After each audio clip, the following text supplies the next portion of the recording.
Bonjour à tous, j'espère que vous allez bien. Aujourd'hui, vidéo sur le récap de mes achats du mois d'avril sur mon PEA de chez Bourse Direct. Donc sans plus attendre, le sommaire. Donc pour le mois d'avril, j'ai pris 2 actions de Schneider Electric, 3 actions d'Amundi et 7 actions de Ruby, ce qui me fait un total d'investissement de 625,73 €. Bien sûr, je ne suis pas un conseiller financier. Mon avis dans cette vidéo ne représente pas un conseil d'investissement. Elle est juste réalisée à but pédagogique. Chaque investisseur doit avoir sa propre stratégie. Investir en bourse représente un risque. Vous êtes le seul responsable de vos achats et ventes d'actions. Alors, on va commencer par voir un peu le CAC 40, qu'est-ce qu'il est en train de nous faire là. Donc, bien sûr, crise Covid, beau canal haussier durant ces 2 années. Début 2022, on a changé de tendance, on est plutôt sur une tendance baissière qui s'est accélérée avec la guerre en Ukraine, mais qui a bien rebondi. Depuis le mois de mars, on vivote entre les bornes, les 6800, 6400.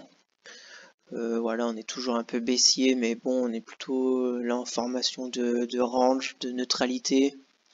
Après, de toute façon, on a les mêmes infos qu'il y a un mois. Guerre en Ukraine, pas de nouvelles, on va dire pas de nouvelles positives ni négatives pour le moment. Après, pour ce qui est de l'inflation, tout le monde est au courant. Donc les relèvements des banques centrales vont se faire.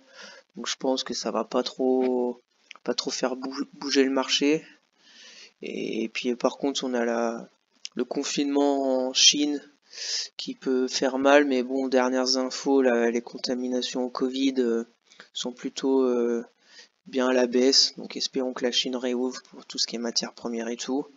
Après, de toute façon, voilà, si on a une bonne nouvelle, on peut aller chercher les 7000 points.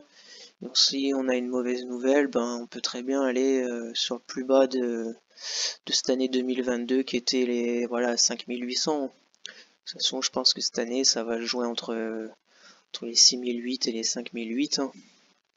Et si on arrive à sortir de la guerre en Ukraine, avec un pétrole qui passe en dessous des 100 $ le baril, on peut très bien remonter.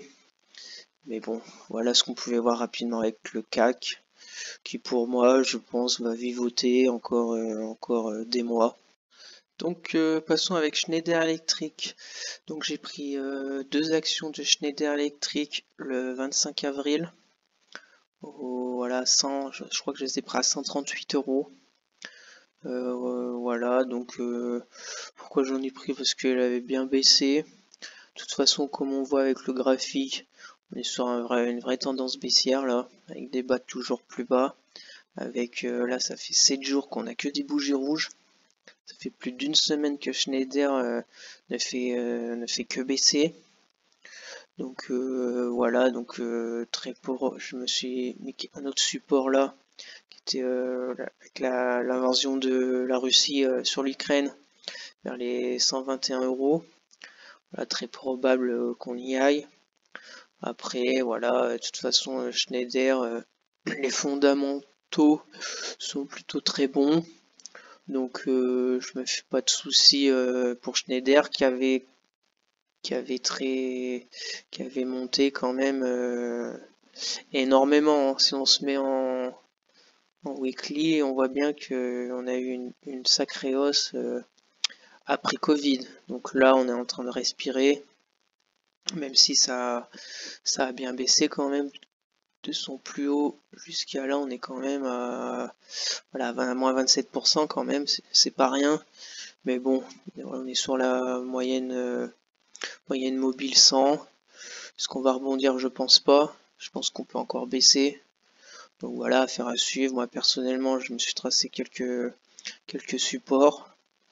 Le support juste avant la crise Covid, là vers les 100, 101 €, 102 €. Si on y retourne vers les 102 €, je la reprendrai pour encore moins cher.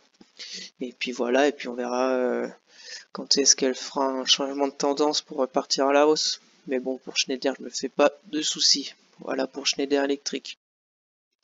Alors passons à Amundi. Donc Amundi, j'ai pris 3 actions le 25 avril. Voilà, donc je les ai pris vers les 58 euros, je crois. Ouais, 58, je pense. Voilà, parce que elle fait que baisser aussi, un peu comme Schneider. Mais par contre, Amundi, je les considère pas comme une action de croissance, plutôt une action avec fort dividende. N'hésitez pas à aller voir ma vidéo sur Amundi aussi que j'ai fait il y a pas très longtemps pour en savoir plus sur cette société si ça vous intéresse. Donc voilà, donc Amundi, prochain support, ce serait un peu voilà vers guerre en Ukraine, vers les 52 euros. Et le dernier support des plus bas de la crise Covid, plus en janvier 2019, ça sera vers les 44 euros, 45 euros. Voilà, après Amundi, ouais, tendance baissière qui s'est même accélérée depuis février. Après on était sur quand même une grosse résistance des 80 euros là. Mais voilà, Amundi elle se regarde sur du long terme, elle végète comme ça, hein. C'est presque un range immense entre 80 et entre 45 euros et 80 euros, hein. Donc voilà, Amundi je la prends pour son dividende. Et on verra, tant que les fondamentaux sont bons, je garde. Voilà pour Amundi. Et donc pour finir mes investissements du mois d'avril, donc j'ai pris 7 actions de Ruby. Sur son support, là des 24 euros, j'en ai pris 7 à 24 euros. Voilà, surtout pour faire descendre mon PRU parce que j'en avais pris mois de janvier. J'en avais pris juin et tout à presque 40 euros, là, 38 euros. Donc voilà, Ruby c'est une vraie chute qu'on a eu de l'action qui date pas de hier. Si on se met en weekly, on voit que voilà, depuis 2018 on est sur une baisse, hein.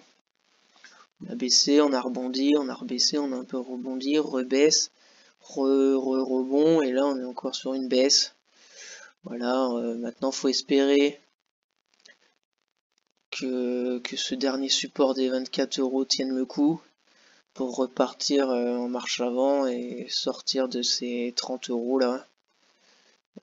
30 euros, et pour essayer de changer de tendance, même si ça va être très difficile, parce que contrairement à Amundi et Ruby, bien sûr, je la prends pour son rendement sur dividende, mais ses fondamentaux, on va dire qu'ils sont pas moyens, mais bon, on va attendre ces résultats trimestriels et surtout semestriels, parce qu'ils ont pas mal de galères en Afrique, on va dire. Donc c'est pas trop bon pour leur business. Donc c'est pour ça qu'on est sur une tendance baissière. Mais bon, on va espérer qu'il soit bon et puis qu'on retourne à la hausse, hein. Et puis surtout que tant qu'ils gardent leurs dividendes tous les ans avec une augmentation de leurs dividendes, moi je garde. C'est pour ça que aussi j'essaye de faire baisser mon PRU, parce qu'au cas où s'il y a une mauvaise nouvelle et qui baissent leurs dividendes ou carrément qu'ils le suppriment, va vite falloir sortir de Ruby, parce qu'il n'y aura plus aucun intérêt de garder Ruby. Donc plus je serai vite à l'équilibre sur Ruby, mieux ça sera pour moi. Voilà pour Ruby. Donc pour conclure, on va voir ce que ça donne sur mon PH chez Bourse Direct. Bon, pour ce qui est du portefeuille global, je suis à 7276 euros. Il me reste 1462 euros en espèces et je suis en plus-value latente de 49 euros. Donc pour Amundi, j'ai 7 actions, PRU de 66,17 euros. Pour le moment, je suis en moins-value latente de 71,20 euros, ce qui représente moins 15%. Pour Ruby, j'ai 16 actions, PRU de 29,29 euros. Pour le moment, je suis en moins-value latente de 51,72 euros, qui représente moins 11%. Et Schneider Electric, j'en ai 3 actions, PRU de 143 euros. Pour le moment, je suis en moins-value latente de 40,46 euros, et ce qui me représente moins 9%. Donc voilà pour mon portefeuille global. Donc je vais vous faire voir maintenant la répartition de mon portefeuille en ce début mai 2022. Donc voilà, on peut voir avec Amundi, Schneider et Ruby, je suis aux alentours, je suis à 7%. Donc voilà, j'ai bien augmenté. Après, voilà, maintenant je vise Score où je suis qu'à 2%. Ipsos aussi 3% et Sanofi 3%. Je vais essayer de voir pour le mois de mai d'essayer d'en prendre. Et puis s'il y a une autre opportunité sur une autre société, bien sûr que je prendrai aussi. Donc voilà, après personnellement, comme je vous l'ai dit, par rapport à avril, je pense qu'il n'y a rien qui va changer au mois de mai. On a toujours cette guerre en Ukraine qui n'avance pas. Voilà, après, je pense personnellement que le plus important, ça va être le cours du pétrole. C'est, pour moi, c'est ce qui va être la clé de la suite.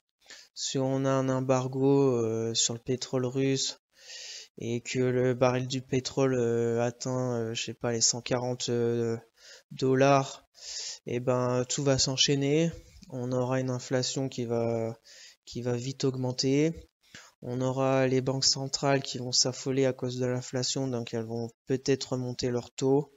Ce qui voudra dire que les actions vont continuer à chuter et vont chuter de plus en plus fort. Après voilà, après ça c'est mon avis personnel. Mais voilà, après on peut très bien aussi avoir une réouverture de la Chine avec une Chine qui va beaucoup produire pour rattraper son retard. Donc on va avoir les matières premières qui vont plutôt baisser, tout ce qui est technologie et tout. Donc voilà, on verra déjà fin mai, on refera le point sur ma prochaine vidéo début juin et on verra où est-ce qu'on en sera. Donc merci à tous d'avoir suivi cette vidéo. J'espère que voilà, ça vous donne des idées pour vos prochains investissements. N'hésitez pas à commenter si vous avez des questions, je serai ravi de vous répondre.